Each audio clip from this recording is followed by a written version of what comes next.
Hola, ¿cómo están? Bienvenidos a un nuevo episodio de Laboratorio de Comunicación Política. Mi nombre es Renzo Macei y hoy vamos a desarrollar un aspecto de este apasionante mundo de la comunicación política que es el liderazgo político. ¿Qué condiciones deberían tener no solamente nuestras autoridades, sino también los que están pensando en postular un cargo de elección popular? ¿Cualquiera puede ser líder político o tiene que tener algunas condiciones? ¿Se puede aprender a ser líder o es algo natural? Bueno, para hablar sobre este tema estamos con un buen amigo y también colega, Alex Salas, docente universitario de la Universidad del Pacífico. ¿Cómo te va, Alex? Bienvenido. Hola, Renzo. Muchísimas gracias por la invitación. Es un placer estar en este espacio para hablar en sencillo este apasionante tema de lo que es el liderazgo político. Sí, bueno, lo importante de este espacio es darle a la gente elementos para desentramar algunos conceptos que pueden sonar sencillos, pero que conforme han avanzado los años tienen pues otros elementos que considerar, ¿no? Y muchas veces se habla pues de que el liderazgo en política es algo natural, ¿no? Vemos a presidentes que uno dice, ¿qué tal líder, no? Pero otros no sabemos cómo han llegado a ese puesto, ¿no? Pero deberían ser considerados líderes. Entonces, ¿tú qué piensas? ¿Son naturales o se puede formar un líder? Sí, a ver, es una mezcla de azar, de que nazcas también con algunos cableados ya predefinidos, pero definitivamente es la experiencia la que te va moldeando y va haciendo que el liderazgo, más que una característica inherente, es una situación de contexto. Correcto. ¿No? El liderazgo se produce cuando hay una conexión, ¿no? Uh-huh. Es más yo lo veo más como una interacción que como una característica, ¿no? Correcto. Es cuando la persona es capaz de leer bien qué es lo que necesita un grupo de personas, Uh-huh. por ejemplo, los ciudadanos, Uh-huh. ¿no? Los vecinos de un distrito, los vecinos de un condominio, ¿no? Uh-huh. Incluso. Claro. Poder leer bien y poder efectivamente dar aquellos servicios de autoridad que están necesitando, ¿no? A veces se necesita seguridad, ¿no? Uh-huh. Lees bien y das ciertos servicios de seguridad, te presentas como el mano dura, el que pone orden, ¿no? El que ordena las cosas en blanco y negro, ¿no? Sí, como claro. es el caso de Nayib Bukele, ¿no? Claro. Lee a la población, lee el problema y adopta ese discurso, ¿no? Así es. Tienes el caso de Gabriel Boric, ¿no? Sí. Que más bien lo que lee es desprotección, ¿no? Por el tema de las diferencias sociales. Entonces da un discurso más relacionado con justicia, ¿no? Correcto. El presidente de China, Xi Jinping, Sí. ¿no? Él lee más bien un proceso histórico, ¿no? Correcto. Y lo articula en un discurso, ¿no? De resurgimiento de China, del sueño chino, ¿no? Y conecta con las personas. Entonces, muchas veces hay mensajes, hay personajes Uh-huh. que en otros contextos de repente no hubiesen sido líderes, ¿no? Claro, claro. Entonces yo diría que es como una especie de Tinder político.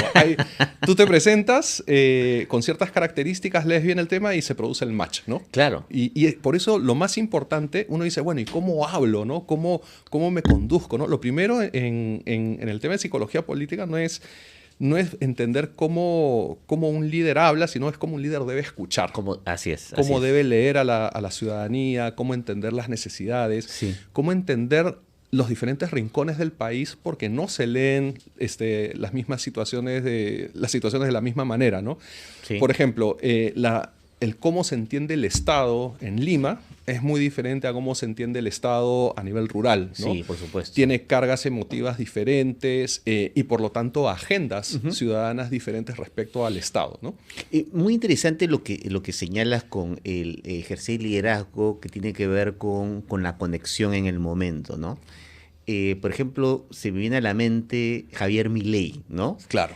Que asumió un liderazgo en un momento crítico de la situación política argentina, ¿no? No había un descrédito a la clase dominante política en la sociedad y apareció él como un candidato contestatario y todo eso, ¿no? Exacto. De hecho, Milei se da cuenta como candidato, Sí, ¿no? No sí. vamos a hablar de él como persona Claro. ni juzgar. Él, en su rol de candidato, él empieza primero teniendo una lectura errónea del contexto. Él empieza Uh-huh. a leer que la ciudadanía lo que necesita es un buen técnico. ¿no? Okay, y sí. sus primeras entrevistas él empieza a hablar lúdicamente, ¿no? Sí. Pedagógicamente respecto a los temas económicos y se da cuenta que no tiene ese enganche con la ciudadanía, Claro. ¿no? Efectivamente gana una cierta atención, pero no la suficiente. Y posteriormente empieza a entender que es en redes sociales, ¿no? Que es básicamente redes sociales, es un juego emocional, ¿no? Correcto, El ciudadano, sí, sí. el votante busca Es pasión, emociones. es pasión. Pasión, tribalidad, Sí. ¿no? Los buenos y los malos, ¿no? Entonces él entiende que es por ahí por donde debe empezar a cambiar su estilo de liderazgo, ¿no? Entonces es un estilo más de indignación y ordenador, ¿no? Correcto. Yo voy a poner orden en estos temas, me indigna que la situación esté así. Y hay una narrativa de una Argentina de hace 100 años que ya nadie conoce, Claro. todos los que la vieron murieron, ¿no? Pero que incluso hasta la puede por momentos magnificar, más allá de lo que era, pero lo pone como destino común del país. Entonces articula un discurso que le da pues la victoria en las elecciones, ¿no? Ahora, algunos pueden interpretar que el liderazgo es igual a caudillo, ¿no? Bueno, en el Perú hemos tenido muchos caudillos, desde la época de Piérola y todo eso, ¿no? ¿Es lo mismo? ¿Tienen características similares? ¿Es de momentos, no? Sí, es de momentos, es de contextos, ¿no? En un mismo planeta, en el siglo XXI, tienes a alguien que se presenta pues como un caudillo, Sí. restaurador como Nayib Bukele, ¿no? En El Salvador. Claro. Y al mismo tiempo tienes al primer ministro, al presidente del Consejo de Ministros en Suiza, que es una persona que viaja en tren, ¿no? Sí. Y que nadie lo conoce, generalmente nadie sabe que existe incluso, Exacto. ¿no? Entonces, efectivamente, son los entornos, los espacios, las sociedades las que van definiendo, ¿no? Cuál el ciudadano proyecta en un Correcto. personaje quién debe dirigirlo, ¿no? Cuál es el tipo de figura al cual le van a otorgar libertad, le van a otorgar obediencia, le van a otorgar confianza. Entonces el candidato debe tener esa lectura minuciosa, ¿no? Me ha pasado, por ejemplo, he visto candidatos o precandidatos Sí, claro. en algunos espacios que, por ejemplo, hacen copy-paste, ¿no? Claro. El discurso, estoy indignado, que la libertad, que el progresismo, Sí. o otros hablan también, ¿no? El conservadurismo, ¿no? Y son discursos donde hablan mucho, pero al momento de observar sus interacciones escuchan poco, ¿no? Okay. Entonces van a llegar a un momento en que van a captar cierta atención, pero de ahí van a estancarse en el tema. Si no empiezan a interactuar y no van y escuchan, y sobre todo las elecciones las gana generalmente quien llega al último pueblito, ¿no? Exacto. Eso con tecnología, con redes sociales, con todo lo que tenemos en el siglo XXI, igual sigue ganando la persona que llega al pueblo más abandonado, como lo hizo Fujimori en los 90, Sí, sí, claro. como lo hizo Castillo en las últimas elecciones. Exacto. También, ¿no? Tú has dicho un tema que sí es bien real, ¿no? Es esta tendencia del copy-paste, ¿no? Sí. A tal candidato en tal país le funcionó estas características de discurso y de liderazgo, yo voy a copiar exactamente todo lo que hizo él, ¿no? Y se olvidan no solamente sus características propias, sino también de las características de la ciudadanía al cual va a influir como candidato en esa jurisdicción, ¿no? Sí. Entonces, hay una mala lectura o piensan que lo que se hizo bien también va a ser bueno en mi país, ¿no? Exacto, ¿no? Confunden un poco globalismo Sí. con automatización, ¿no? Exacto. No, o sea, hay corrientes globales, hay toda una discusión global respecto a la redefinición de democracia. En mi opinión, yo creo que el COVID-19 ha generado una recalibración de cómo los ciudadanos entienden los derechos fundamentales. Correcto. ¿no? Sobre todo en Perú, ¿no? Es donde más lo hemos visto. Sí. Entonces, ahí uno tiene que efectivamente tomar y entender qué ocurre en el mundo, pero tiene que aterrizarlo y tropicalizarlo, ¿no? Y evaluar si es que eso es lo que agrega valor, ¿no? A lo que necesita la ciudadanía, ¿no? Entonces, sí, podemos hablar de, efectivamente, las libertades individuales, sí, podemos hablar de que la democracia tiene que plasmarse en resultados concretos, más que en el debido proceso, ¿no? Que es, digamos, el discurso que te plantea China, ¿no? Sí. Sí, por supuesto, pero también debemos plantear que la libertad es importante. Entonces, ¿cómo un candidato articula y equilibra eso, ¿no? Claro, claro. Ahora, sí hay una variable que es bien complicada desde el año 2014 en adelante, que son las redes sociales, ¿no? Sí. O sea, las redes sociales están reescribiendo completamente las estrategias, sí, recalibrando el equilibrio racional emocional que debe tener un candidato, ¿no? E incluso lo ves en las regulaciones, cómo regulan TikTok en China. Sí. Y cómo regulan TikTok en Estados Unidos, ¿no? Exacto. Si en China lo sobreregulan es por algo, ¿no? Es porque se están dando cuenta que efectivamente redes sociales tienen un efecto mucho más potente que lo que tenía de repente la televisión en nosotros en los años 80. Por supuesto, ¿no? por supuesto. Entonces, probablemente cuando nos demos cuenta del impacto de las redes sociales ya va a ser demasiado tarde, claro, ¿no? Claro, Entonces, claro. Sí es un elemento que te mueve mucho la aguja en elecciones, ¿no? Ahora, hay candidatos que logran un puesto, bueno, por una serie de estrategias, pero no necesariamente porque son buenos líderes o han transmitido esas características. Pero una vez en el cargo, ¿deberían asumir esa faceta de liderazgo o deberían continuar con un perfil bajo como muchos lo hacen, ¿no? Claro. ¿Qué dices tú? Mira, es un poco triste, pero depende mucho de la ciudadanía. Hay una ciudadanía que puede estar acostumbrada, como la peruana, ¿ya? Sí. Que está acostumbrada a votar sabiendo que la persona no va a cumplir. Sí. ¿Ya? Tú le preguntas a un ciudadano, ¿por quién votas por tal persona? ¿Crees que va a cumplir? No, no creo que va a cumplir, ¿no? Exacto. Eso lo ves desde los 80s, sí, ¿no? Correcto. Digamos, el caso paradigmático de Fujimori diciendo no voy a aplicar el shock y lo aplica, ¿no? nadie lo derrocó, nadie le hizo nada, porque todo el mundo sabía lo que iba a pasar, ¿no? Sí. Entonces, probablemente la pregunta es qué es lo que tiene el votante en mente cuando vota, ¿no? Y qué es lo que el votante espera realmente de quien gobierne, ¿ya? Me da la impresión que en el caso peruano son dos roles diferentes, ¿no? El rol del candidato es el rol, yo me proyecto en esa persona, siento que me representa, me conecto, me va a proteger del otro candidato con el cual no me identifico y le tengo anticuerpos, ¿no? De acuerdo. Y otro tema es que cuando es presidente, ¿no? Oye, como presidente te corresponde hacer ciertos trabajos mínimos, ¿no? Dame seguridad, dame las cosas mínimas. Y tiene que ver mucho con la percepción de Estado que tenga el ciudadano, ¿no?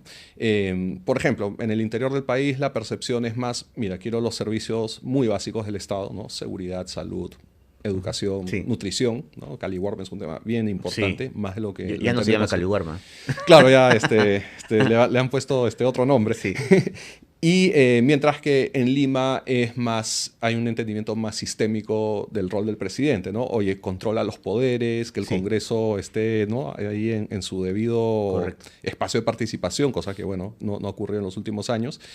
Entonces depende de cómo es el ciudadano, ¿no? En otros países un presidente promete algo y empieza a hacer otra cosa y le hacen un impeachment, ¿no? El ciudadano no te resiste esa idea, ¿no? Sí. Entonces, nuevamente, es cómo yo articulo mi estrategia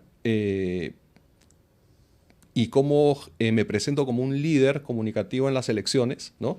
Y de ahí a una vez que gobierne, como que la historia vuelve a foja cero y empiezas a manejar otros temas, ¿no? Pero además hay un elemento que tú también lo has mencionado, que post pandemia, digamos, se cambiaron algunos elementos de parte de la audiencia, ¿no? Sí.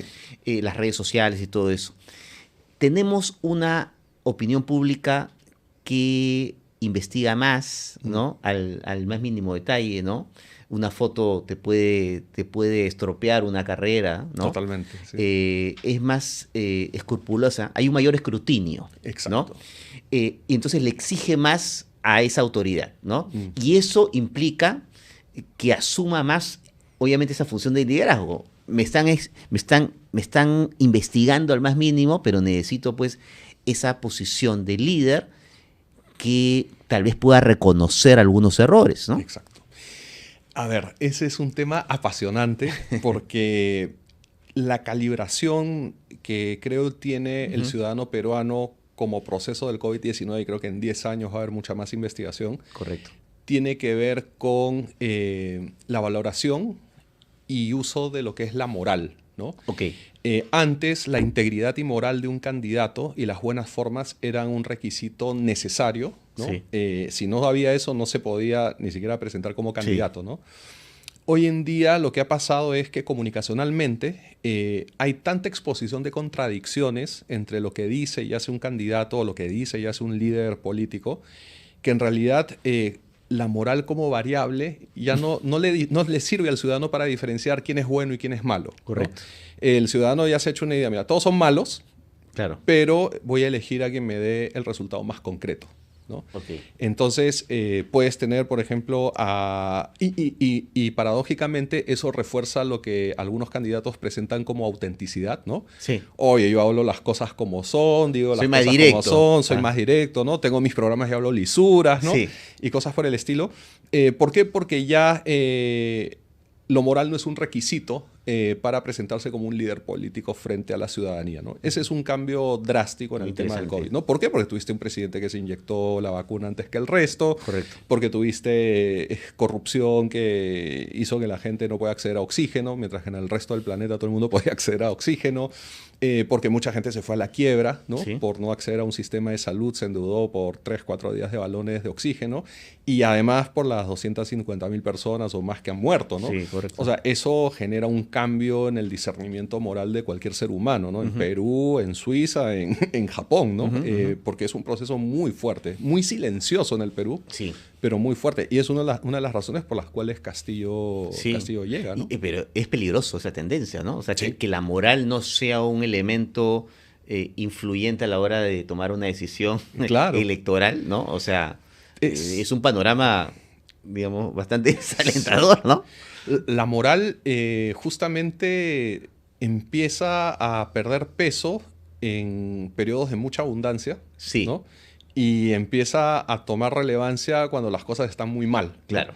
La moral no es un adorno, la moral No. es un elemento estructural de la sociedad, de las organizaciones, de las familias, ¿no? Entonces, sí, o sea, yo sí veo una relación muy directa entre cómo el ciudadano reinterpreta la moral y cómo toma sus decisiones electorales y a quienes considera que son líderes que pueden conducir, ¿no? Claro. Eso te iba a decir, ¿no? Que la moral para uno puede ser una cosa y para otro Sí. otra, ¿no? Sí. O sea, se han cambiado los términos. Sí, sí. Han cambiado los términos y el peso. El peso en la decisión, Sí, ¿no? sí, claro. Porque, por ejemplo, el discurso global, por ejemplo, Sí. apunta a eso, ¿no? Siempre el discurso y la narrativa de izquierda ha sido un discurso muy moralista. Sí, ¿no? por supuesto. Pero en todas partes del mundo han empezado a verse contradicciones, ¿no? Contradicciones en el concepto de inclusión. Ya empieza a generar una inclusión que, como dirían los economistas, ya empieza a tener rendimiento decreciente, ¿no? Ajá. Empieza más a excluir que a incluir, ¿no? Ajá. En la percepción de muchos. Ajá. También empiezas a ver la corrupción, ¿no? En gobiernos que han sido lo suficientemente largos como para acumular corrupción. Entonces ahí es donde tú dices, ok, o sea, la moral no es propiedad de ninguna, porque Sí. los de derecha siempre han estado salpicados por temas morales, ¿no? Bueno, lo hemos en la visto telenovela política. en ¿no? Estados Unidos recientemente con Donald Trump, ¿no? Claro. O sea, un presidente investigado, procesado, que en otras circunstancias, no, yo Claro. no voto por él, ¿no? Claro. Pero miren ahora dónde estamos. Sí. Mira, es como una versión perversa de esta parábola de la Biblia donde Jesús decía que tire la primera piedra quien está libre de culpas. Así es. Pero desde un enfoque súper negativo, ¿no? Sí. Es al revés, o sea, todos estamos manchados, Sí. entonces ya no me digas si robo o no robo, lo importante es que haga obra, ¿no? Claro. Entonces, e incluso con eso tú puedes tener una figura como la de López Aliaga que estaba revisando. Sí. López Aliaga como construcción de estrategia de candidato es una construcción, en mi opinión, que ha ido aprendiendo en la marcha. Correcto. Digamos, vamos a ser generosos en ese sentido. Pero sí, López Aliaga ha empezado a tener una lectura que creo que la ha aprendido de otros alcaldes como y además viendo redes sociales como el alcalde, creo, de San Martín de Porres, el del Callao, ¿no? Sí. Donde la lectura de la ciudadanía es yo quiero orden. Sí. Ya, no me importa si respetas derechos, no me importa si le pasas bulldozer a la gente, yo quiero ver orden, que la calle esté despejada, Exacto. que los invasores no estén en el sitio donde no deben estar, etcétera, ¿no? Eso yo lo he visto en Callao, en ¿Espadaro? Espadaro, Sí. Efectivamente. Sí, sí, sí, he visto. Un audiovisual horrible, la locución espantosa, pero engancha muchísimo con la gente, ¿no? Correcto. Muy emocional, Sí. ¿no? Y parece que el mismo señor se lo han jalado a la Municipalidad de Lima porque ahora los videos también salen en ese tono, en ese código. Y lo que hace López Aliaga con esto pues de liberar, digamos, la franja de la Vía Expresa Sur o la Ramiro Prealé, son temas técnicamente, legalmente, creo que son discutibles, pero que ha tenido una percepción positiva en la ciudadanía, ¿no? Claro, la ciudadanía quiere acción, quiere obra, quiere movimiento en las calles. Protección. Protección, sí. ¿No? O sea, quiere algo concreto. Sí. Y claro, eso, como tú dices, las tendencias mundiales, lo que ha hecho es que baje, digamos, el foco a este aspecto que muchos consideramos también importante, que es la moral, la ética, la transparencia y todo eso, ¿no? Sí, la forma. La forma, así sí. es, ¿no?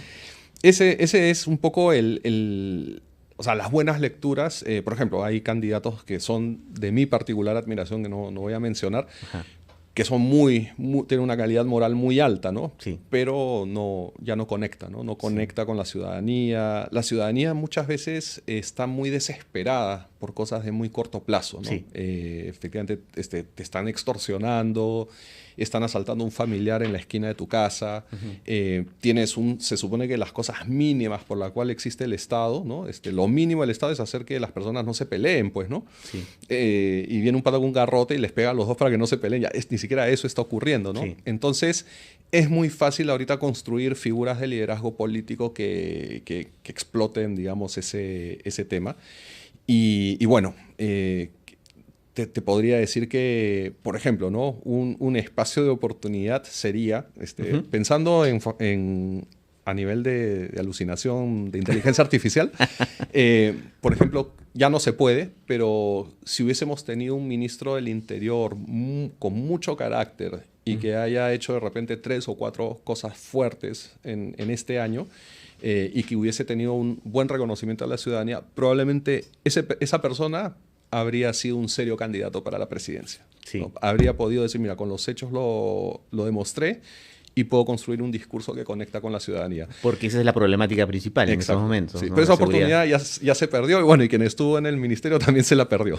Así que bueno, será para ya las próximas elecciones. Urresti en su momento quiso hacer algo parecido. Sí, yo creo que Urresti, si hubiese sido un candidato de Acuña, habría ganado la presidencia. O sea, si Acuña se hubiese retirado, porque Acuña claramente no tiene conexión con la ciudadanía. Es un modelo para muchas personas en el interior del país. Sí. Yo moralmente no voy a calificar si está bien o está mal, pero es un modelo para miles de peruanos, ¿no? Pero Acuña como candidato no arrastra voto, ¿no? Si él hubiese dado un paso al costado y ponía a Urresti como candidato, efectivamente, con la plataforma política que tiene Alianza para el Progreso, estaríamos en este momento... Bueno, no sé, Urresti habría durado un año, porque igual lo iban a vacar, ¿no? Siempre el que llega primero a presidente lo vaca el Congreso en este sistema. Así que... pues claro, y procesado y totalmente. Sí. Aunque de repente hubiese tenido más bancada Alianza para el Progreso. Es posible, ¿no? Sí. Y dentro de eso, y para cerrar, y tú lo mencionaste al inicio, por todas estas razones, un líder como Bukele tiene impacto, ¿no? Exacto. Porque no solamente lo desarrolla en su discurso, sino en sus acciones. Y así conecta con la gente, ¿no? Exactamente. ¿No? Bukele es el producto de... Y con esto termino, ¿no? Sí, claro. Bukele es el producto, y la mayoría de los líderes de ese tipo, es producto de el hecho de que quienes ocuparon puestos técnicos en el Estado en diferentes países no hayan entrado a la discusión política, ¿no? Se resiente mucho periodos de gente muy técnica que trabajó con temas de repente hasta que se perciben como muy académicos, y la ciudadanía ha castigado eso porque eso no ha llegado, digamos, a quienes tienen las necesidades más básicas, ¿no? Entonces, por eso tienes todo este tema, pues el discurso anticaviar, el discurso de no, mira, tú analizas, piensas mucho, pero yo soy una persona de acción. Y está pues teniendo mucho éxito, ¿no? en la percepción de la ciudadanía. El problema es que son facturas bien caras que vamos a pagar. Quienes entendemos algo de economía, de técnica, de políticas públicas, son temas que nosotros y nuestros hijos los vamos a pagar en 2030, 2032, ¿no? Bueno, estos espacios no solamente son para analizar, sino para que los que nos sigan puedan tomar acciones y decisiones, así que eso es nuestro pequeño aporte. Así que te agradezco mucho, Alex, por este espacio, y seguramente vamos a tenerte en otro espacio. Perfecto, Renzo. De verdad, muchas gracias. Ha sido una conversación estupenda. Así que nada, pues hasta la próxima. Muy gentil, Alex. Bueno, este ha sido un episodio más del Laboratorio de Comunicación Política. Síganos en nuestras redes sociales, coméntenos, sugiéranos temas de este apasionante mundo de la comunicación política. Nos vemos hasta un próximo episodio. Chao.